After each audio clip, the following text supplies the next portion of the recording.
Hello ಮಕ್ಕಳೇ, ನಮ್ಮ SSLC ಪರೀಕ್ಷೆಯಲ್ಲಿ ಇದ್ದಿದ್ದ ಸ್ಟೂಡೆಂಟ್ಸ್ ಎಲ್ಲರೂ ಇವಾಗ SSLC ಎಕ್ಸಾಮ್ನ ಮುಗಿಸಿ PUCಗೆ ಎಂಟರ್ ಆಗ್ತಾ ಇದ್ದಾರೆ. ಸೊ ಇವಾಗ ಅವರು ಕನಸುಗಳು, ಡ್ರೀಮ್ಗಳು, ಆಂಬಿಷನ್ ಏನು ಅಂತ ತಿಳ್ಕೊಳ್ಳೋಣ.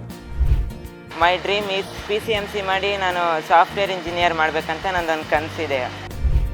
And I've taken science in PCMB, and since there is a lot of people suffering from a lot of illness, I would like to teach a lot of doctors and create a lot of doctors, and I would like to become a lecturer for doctors.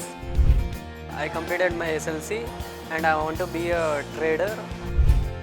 My name is Jyoti and my dream after SSLC is forensic science.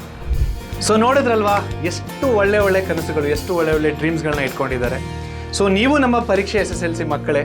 So ನಿಮ್ಮ dreams ಕೂಡ ಕೆಳಗಡೆ comment ಸೆಕ್ಷನಲ್ಲಿ ತಿಳಿಸಿ. ಕಾತುರದಿಂದ ಕಾಯ್ತಾ ಇರ್ತೀವಿ ಓದೋದಕ್ಕೆ.